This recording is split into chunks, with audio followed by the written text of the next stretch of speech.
Okay, this is the Seiko Samurai. I got this on vacation over the weekend. This is a watch that I didn't think I was going to like. On paper, it's too big, but in person, it fits fantastically. Okay, so we'll get some dimensions. I'm sure all this stuff is online. Okay, so there we've got about 44 millimeters. Case thickness, this is important to me. And it looks thick, but it's actually not that thick. 13.3 millimeters thick. It's certainly not slim, but one thing that makes it, the bezel insert, see it slopes up, but the Hardlex crystal sits down inside of it. So the Hardlex crystal is not exposed. So I guess it's kind of protected. That bezel insert is aluminum. So that's kind of different. That's something you don't usually see. Typically the crystal is will stick up above the bezel a smidgen, but anyway, moving on. Okay, lugs, 22 millimeters, and the bracelet tapers down. Let me get that to where you can see it, to 20 millimeters. So the bracelet is really nice. Solid end links, and they fit very well up against the case. So it's, hold on, one more specification one more measurement that's important. Lug to lug, 48 on the dot. So it's pretty compact, like a little nugget. The clasp, I made a list of things I'm supposed to go over because I tend to ramble and get sidetracked. Okay, the clasp is stamped, nothing super fancy, but because the bracelet is so wide, because the bracelet is so wide, it feels substantial. It doesn't feel super cheap. It has a dive extension as well. Right there. I've never used it. I need to read the manual or something. I don't know how the dive extension works. I've been scared to pull on it. But anyway, okay, the movement. Is that clock even right? Yeah, it is. Okay, well, not really, but it's close.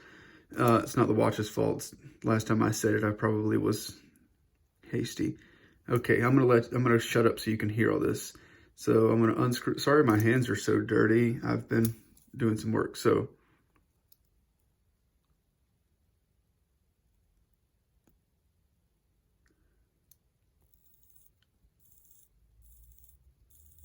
as the watch winds. Okay, let's see if we can get a date change. I think that's all yeah.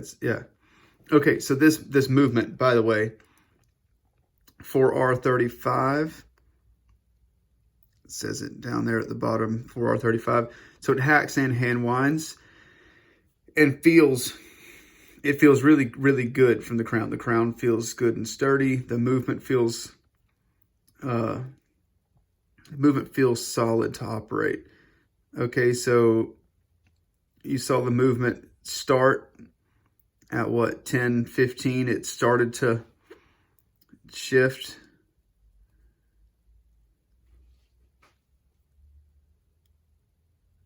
Wow. Right at 12 o'clock, it clicked over. Sandy. Jeez, I'm crow, my cat. Okay. So, back out.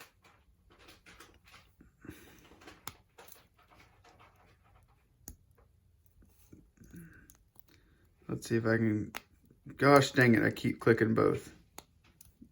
There.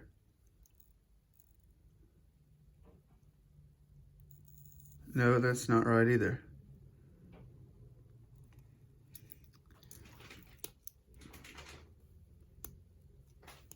There's the one.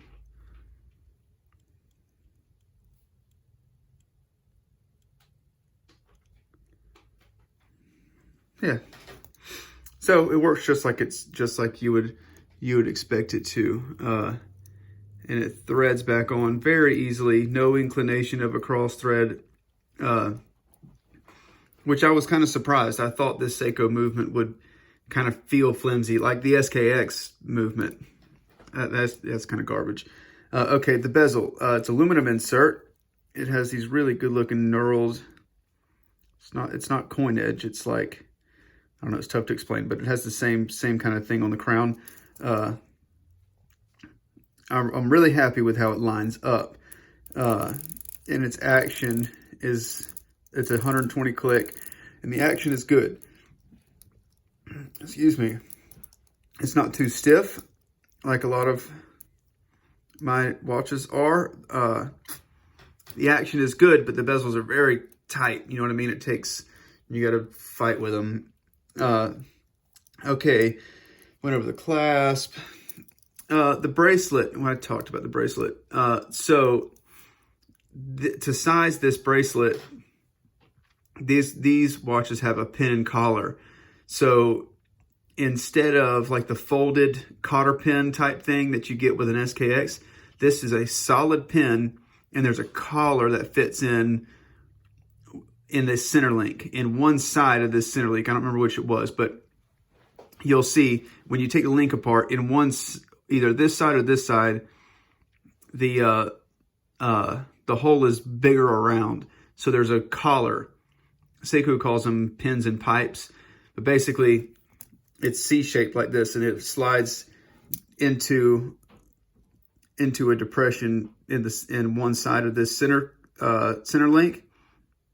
So when the pin goes through it, it expands and stays tight. Oh, drilled lugs. Forgot to mention that.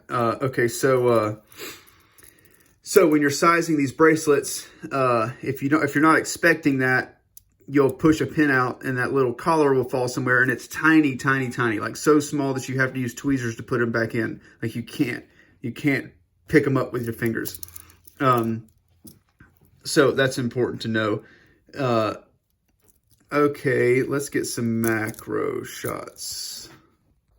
Okay, we'll get some macro shots of the dial. And it's nothing special.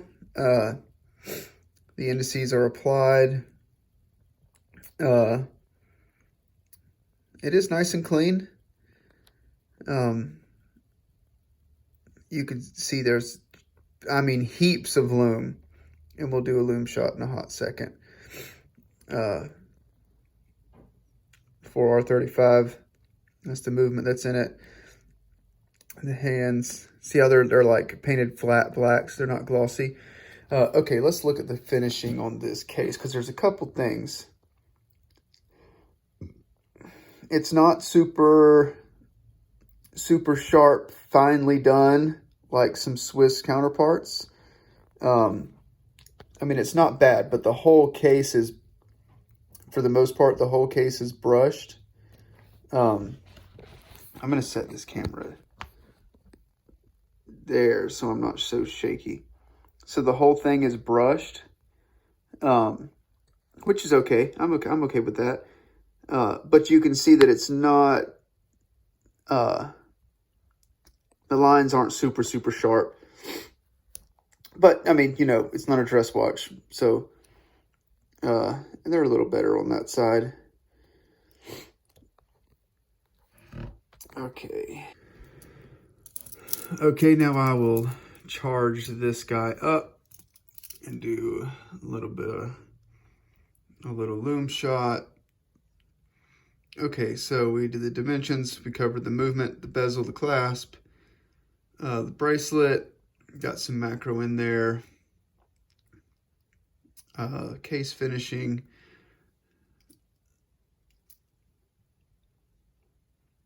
Okay. Very nice indeed. Very nice indeed. I love how Seiko uses that blue color. Lume Bright, I think they call it. And this watch is moddable. There are websites that make mod parts for this. So if you wanted to change it up, you certainly could. I guess I'll do a wrist shot. I'll put the watch on my dirty.